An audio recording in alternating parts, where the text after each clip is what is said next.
So today's talk, I'm talking about dealing with hurdles during production. Um, Basically, this topic came up a lot whenever I was doing like mentorship either one-on-ones or even office hours, about just what do you do when things go wrong during a game jam or development of a title. And by things go wrong, there's a lot of different things that can go wrong during this. But what's really important, and the reason why I thought this was an important thing to talk about, is kind of how you respond to that kind of stuff.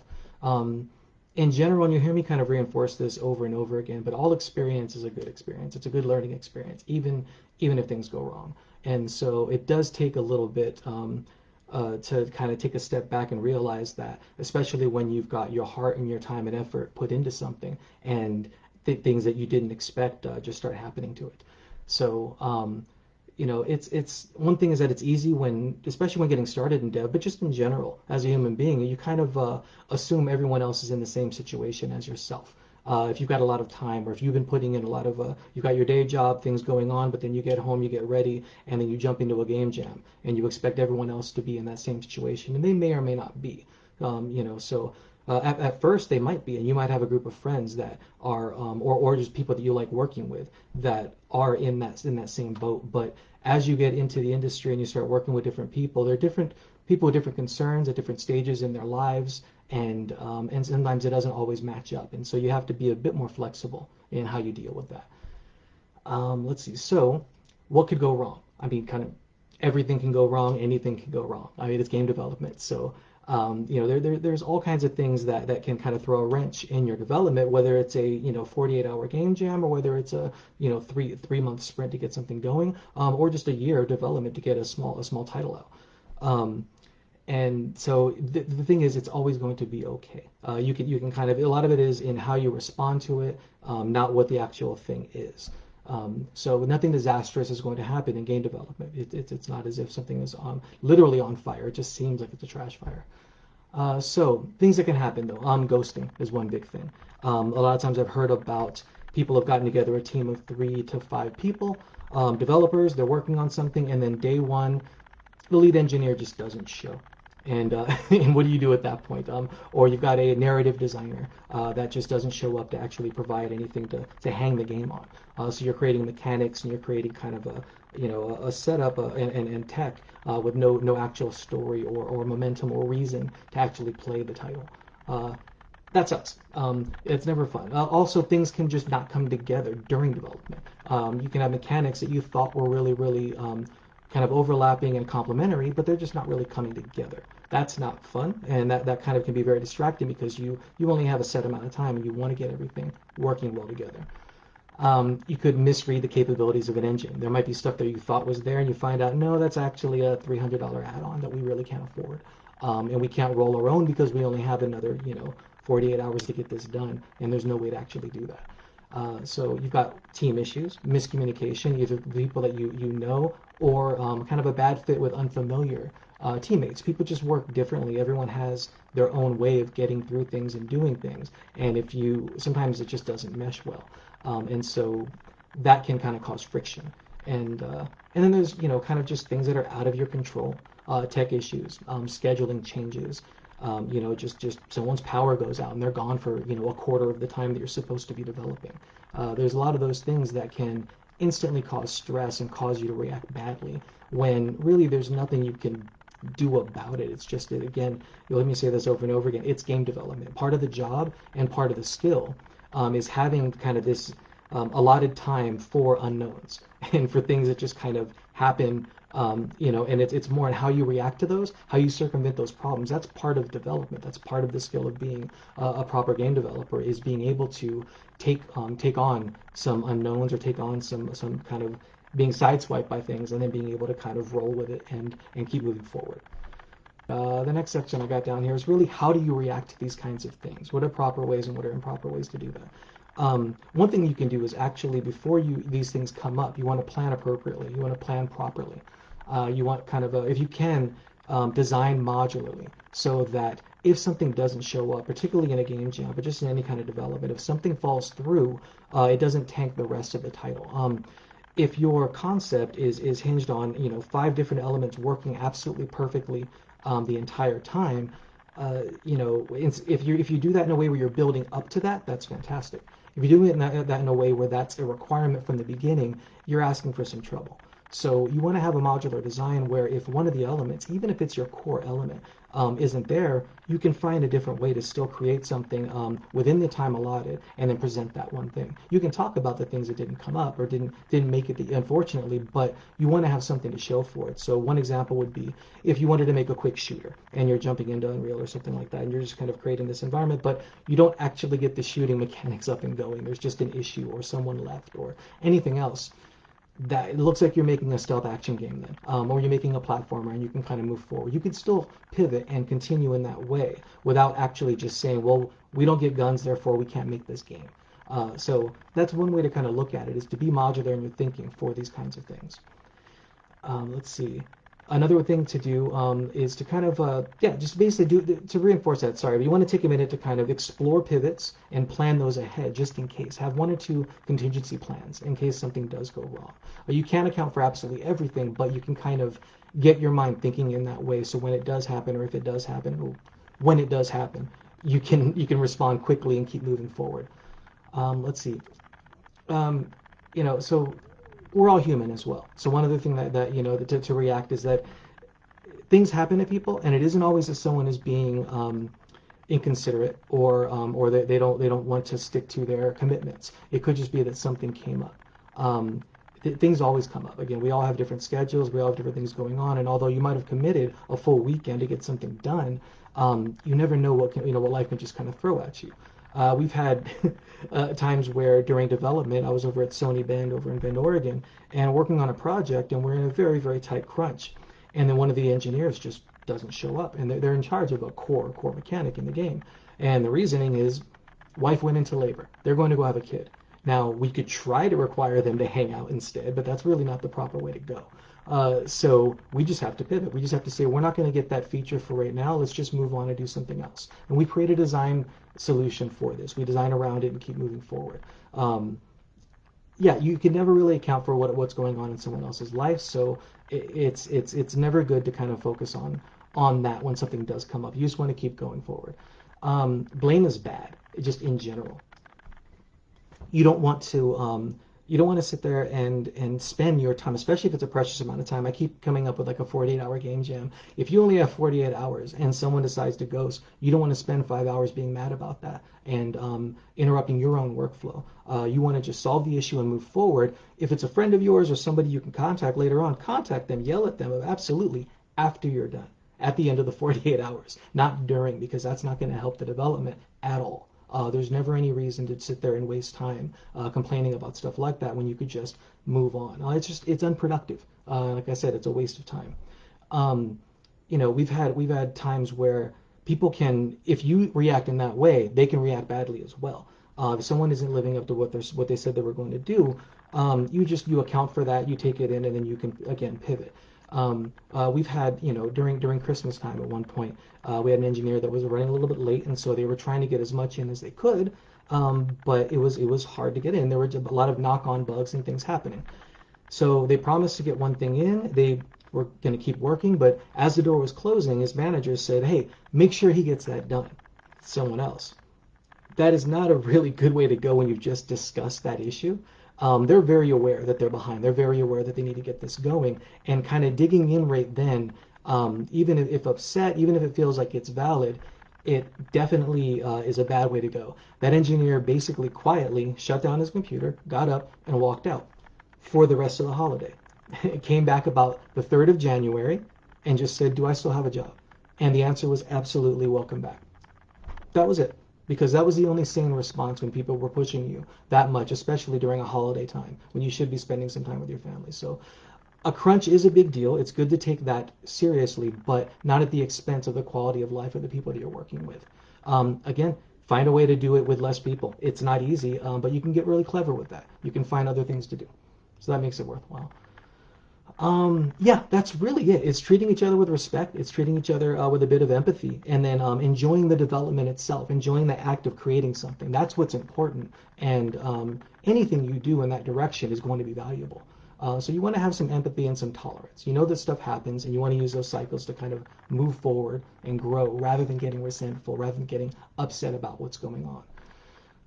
Let's see. Yeah, I mean, all of it's a learning experience, to be honest. Even a trash fire is a learning experience. If absolutely nothing goes well, that's remarkable. That's actually astoundingly helpful and interesting to a lot of people. It's like, how did everything go wrong? What was your intent, and what happened at each of these points? And that could act as a cautionary tale for other people, as well as a learning experience for everybody involved.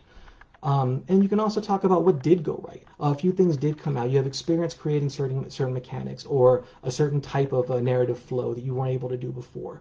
An engineer on there can learn kind of how to quickly deal with certain issues they weren't aware of before. And that means these are all things you can take into your next project, into your next game jam, or into a job or an internship when you go someplace else. That's all valuable experience. I would love it if someone who I'm interviewing comes in and says, oh yeah, nothing went right here. This was all wrong. Sure, tell me what went wrong. Why did it go wrong, and what would you do to fix that? How did you respond to that? That's super interesting to me as someone that hires people into the industry, because that really shows a lot about the developer themselves. Yeah, and then just kind of having productive reflection. Can you take anything out of that and work through it, think through it, and then utilize that on your next project?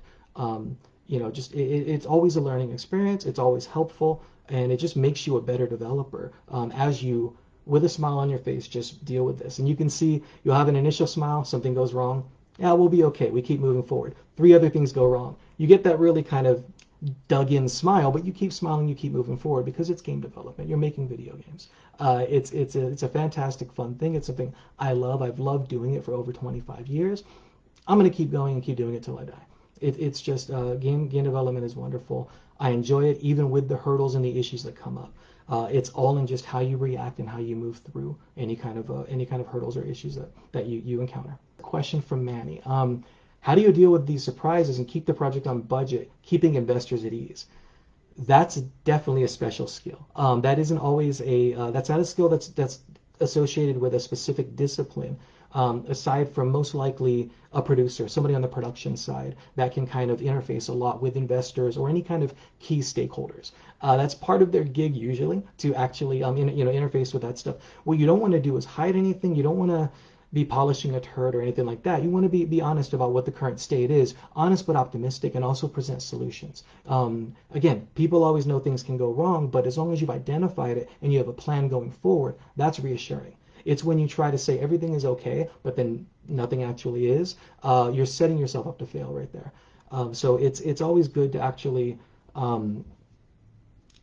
catalog what's going wrong, but also as you present an issue, you also present a solution. You have to pair those together, or else it's going to come off as just poorly planned. Yeah, so that's it right there. Basically, is you don't want to hide anything, but you also don't want to just present issues or problems, because they will be unsettled. Let's see, a question from Esteban.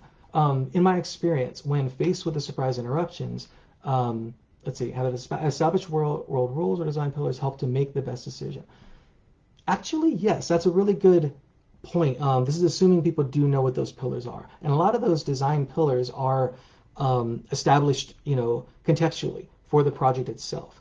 But if you've established kind of what your main focus is for a title, if you know that you're going for these 3 to 4 specific, experiential things, kind of going through it, then as long as any decision you make serves those pillars, you're doing the right thing.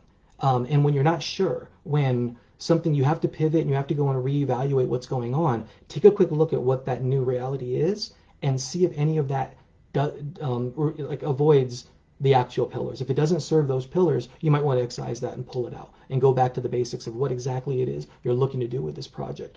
If you change your pillars, that's a very difficult thing to do. That's not advisable, but sometimes it's necessary. Again, I mentioned like losing a core mechanic. Well, you might have to change a pillar then at that point as well.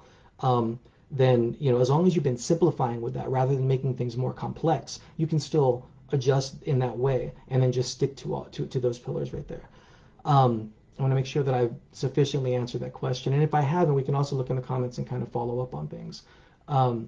But yeah, they definitely do. Your general rules, just good design is good design. I've developed on consoles from the PS1 through PS4. I've developed on the on handhelds, the PSP and the PSP and the Vita, and I've developed on handheld on mobile.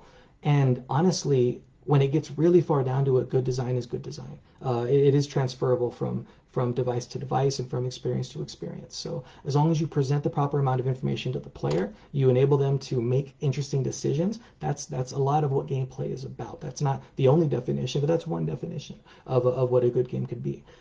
So keeping that in mind, then as you pivot, as you deal with issues as they come up, can you find a way to still provide those interesting decisions for the player? Can you provide an experience that is what you had initially kind of wanted, or the feelings you kind of wanted to evoke from the game that you're presenting to somebody? There's a lot of different ways to do that, and you want to have a nice big toolbox to accomplish those things. Yeah. So yeah, having a good core design and an idea of your pillars is a big deal. A community question. Okay, what are the ideal ways to overcome the long-dreaded brainstorming and scope management phase during the start of the jam? That is a good question, and that is not confined to game jams at all. That happens in games all the time. And a lot of it is compartmentalizing. A lot of it is setting a goal early on. We're going to go in and we want to figure out what our pillars are. You want to find out what the actual goals you're trying to accomplish are. Everything else has to fall out of those goals. When I create a design document, when I start up a prototype or anything like that, you write up what your goals are going to be. And those goals need to be solid. They need to be true to what you're looking to do, and it needs to be something that is they're achievable, of course, but also they all, again, serve the pillars that you set for the game. So you set your pillars, you set your goals to actually go along with those pillars. Everything else should easily flow from that. If we're looking to this as a goal, then these 3 things need to happen to accomplish that. This other goal over here, well then yeah, these other 5 things have to happen to accomplish those goals. You don't want to write out the other things that you're going to do without a clear idea of your goals. It's going to be a lot of make work, and there's a lot of rehashing or kind of backpedaling at that point. Whereas if you want to just continue to move forward solidly, then get your pillars, get your goals, to address those pillars, and get everything you have to do to accomplish those goals. That's the proper order of things. And if you can get that going in an initial brainstorm, a bit of working through with an agenda and with a clear idea of what you want to come out of that meeting with, then you can get that initial design document just up and running, and that could be your Bible for the next 48 hours. Let's see. Okay, we have another one right here. So community question. In the case of a team member needing to leave the jam due to any situation, X or Y situation, what should be done to prioritize the work that needs to be done? That's a really good question. That is something that it's contextual. It depends on what the skill set is of the remaining members. For one thing, if your only engineer took off, you're in a hard state. You're going to probably have to go and get a lot of freeware within the engine itself and kind of cobble something together to accomplish, to kind of present the mechanics you had talked about doing. If you have someone else that does have some engineering chops, but not quite as familiar with it, they can still go in there and get something up and running to approximate it. But don't be afraid to take a quick second and reevaluate and look at what the core pillar or the core idea is that you wanted to accomplish. Because a lot of times you don't need that much to do that. It would be neat to have a lot of extra bells and whistles, but fundamentally, what do you actually need to accomplish that goal, to get that point across? Being able to identify that is a skill. It's something that takes a lot of practice, but when you can do that, then you can start responding very quickly to situations like that. But even just the question itself makes me happy, because you're looking at what should be done to prioritize the remaining work, not how are we going to punish this person that left. You don't want to deal with that. You want to just go in and prioritize, like you're saying, what you need to do going forward.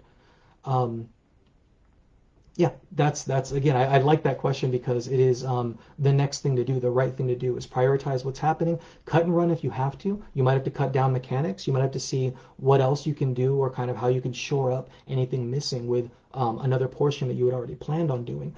Or take a quick second to just have a quick scrum, meet with the team members and say, this isn't going to be there. This other thing would accomplish it. It was going to be a huge gameplay opportunity. Can we get a little video going right there instead and show something up there? Can we put up some text or kind of a nice, other way to present some story, because we're not going to get the in-game cinematics that we expected to have. Just finding a way to do things and simplify and move back to focus on the things that you can do. That's probably the best way to go right then. aside from just, I really do appreciate when people are running game jams. That wasn't really much of a thing when I got started, so I didn't have much opportunity to do that. I do now have opportunity to do it. We do some games at Niantic. We do jams internally, just to kind of try out ideas and get prototyping up and running. And that's always a lot of fun because you tend to, when you haven't done it as a general rule while coming up in school or anything else, you kind of start wanting to take advantage of the uniqueness of it. I tend to grab engineers and artists that I have not worked with, either from my team or from other teams, to do jams, because it's just fun to kind of establish those relationships, see how other people work, see how other people communicate. That's part of this, and this is part of the reasoning why you want to kind of do multiples of these. When I talk to people that have done 5, 6, 7, 10 game jams and they've been tracking those and they have them up on a website, I'm really impressed. That's a big deal to me because it means that you've worked with people multiple times. You've actually had to be responsible for a portion of development and then had that interpersonal relationship with each one of the people you're working with. It's just invaluable experience. It's experience I wish I had when I came into the industry. I came into QA and worked up from there, so I worked with the QA department and learned that part of it. Then I learned as an apprentice designer what to do from there, and just everything was on-the-job training. The fact that you can go and get schooling for all of these, and very valuable schooling, is fantastic, and that's something, again, I'm very impressed with. But I think that still the best teacher is experience. It's actually going there and doing it. And you aren't always given the opportunity to go and work at a place immediately and work on games. So getting together to work on game jams is such a fantastic way to go about it. To learn the engines. A lot of times the same engines people are working on. My last few engines have been Unreal Engine. They've been Unity. It's using the same thing other people are to make fun stuff. And you want to be able to kick together an idea as quickly as possible, either with yourself or with your friends, with other people you can work with. But the whole point is to have a spark of an idea, get it playable, and get it in someone else's hands to see how they react and see how they play it. Okay, we got a question from Brian. Hey, hi Brian. Any advice for beginners or even the common jammers that you want to wish I would know earlier before a jam? I was kind of just right there babbling about that, but it's really having a clear idea of. Okay, so from a beginning standpoint, you want to have a clear idea of what your capabilities are, and don't misrepresent that. I'm not saying just say I can't do anything but provide text and dialogue for things. No, talk about what you'd like to do and how you're going to push to do that. But don't misrepresent your engineering skills or how much design you've really done and how many layouts you've done. A lot of this is on you. It's actually a good situation if you're a beginner getting started because it's on you to kind of fully understand what the concept is, what you're looking to accomplish, and then how you can kind of do that. That doesn't take a lot of experience, but it takes a bit of forethought and kind of legwork to understand that, to help define that, and then start picking parts of that you think you can take care of and accomplish, that people can depend on you to get done. You don't have to have the flashiest role on a team, especially in 48 hours, especially if you intend to do multiples of these. Just take on something that you think will be very helpful and that's interesting to you. And as your skill set grows, you could start saying, you know what, I'm actually easily going to handle this. I want to try that as well. Or we need icons for this thing. I know we have one person doing art. Let them do splash screens and actual character art. I'm going to make some icons because I've never done that before, but I'm pretty sure I know how to do it and I want to get that going. Find ways to be useful, and if you can get those useful ways to also correspond to things you're interested in learning or doing, then you're just going to become very quickly a better and better teammate and more valuable to more teams as you go forward. Let's see, one from Esteban. What new challenges am I looking forward to facing? Okay, so more AR, metaverse, maybe even outside of games. Wow. Okay. We don't have the rest of the night to talk about this, but this is a great question. Let's see. So I'm not gonna go through my entire history, but imagine I just did a bunch of console gaming stuff, moved to LA. I got into, after doing 25 years of this, I got into a company that did a bit of everything. And so my first title in Los Angeles was actually a Blade Runner title, and it was a VR title for the Daydream, basically. And so just imagine throwing a Samsung phone into a headset, using a controller, and going.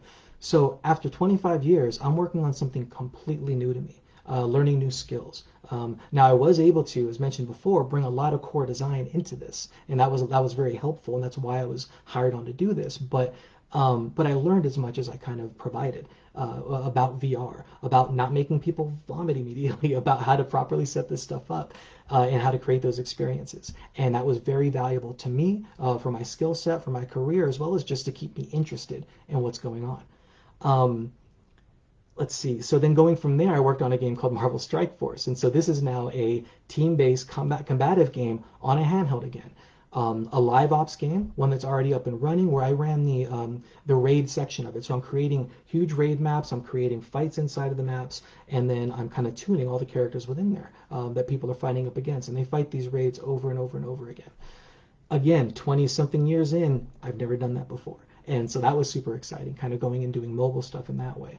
So you're always learning, but you can also position yourself to kind of see new things and kind of encounter new things.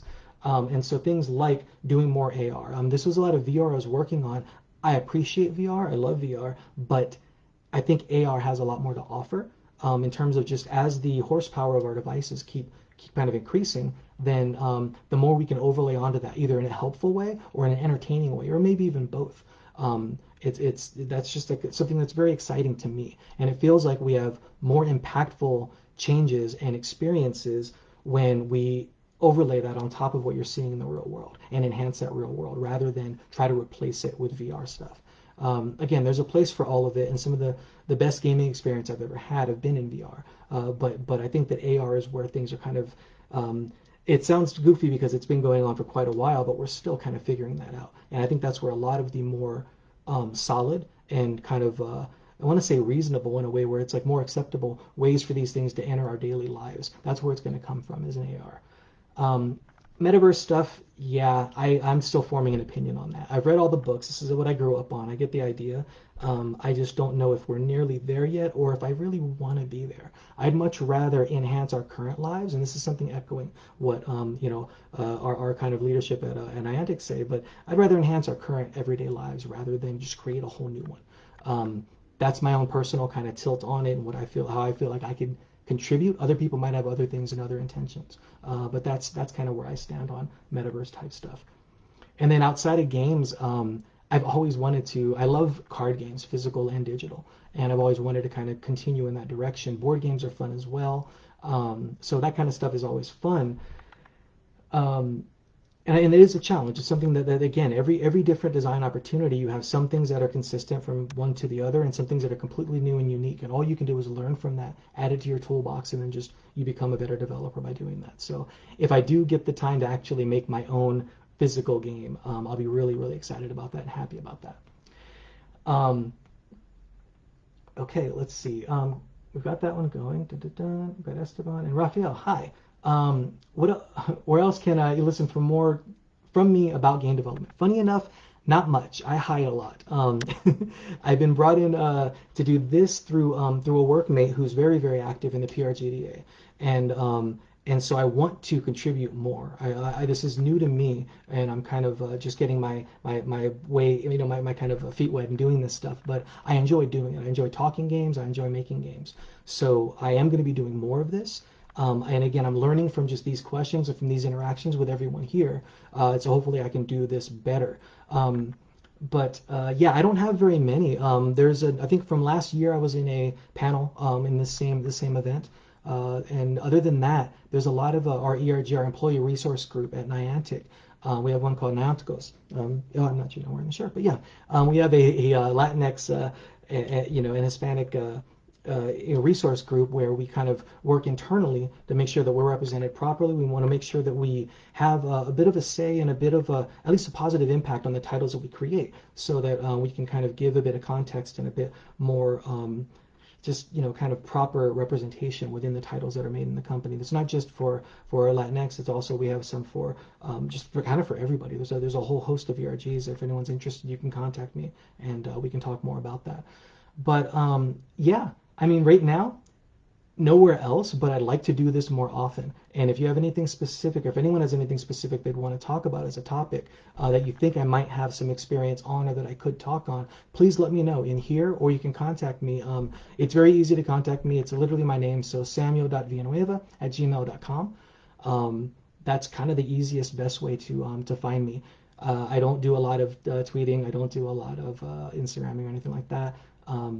Yeah. Again, I'm just a little shy in that way. But again, I've also been around for quite a while making games quietly, and I love to talk about it. So yeah, definitely. If you have any questions, if anything else comes up that you'd like to talk about but you didn't think about here, go ahead and send me a message. Go ahead and send me an email, and we can talk then.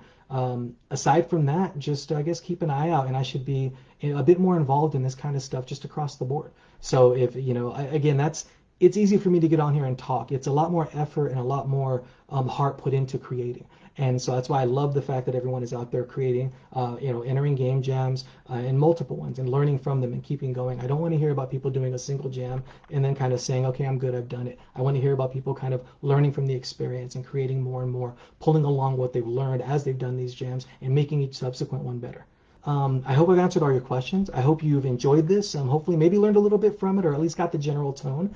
And yeah, have fun. Have fun making everything. Have a good time. Thank you very much and take care.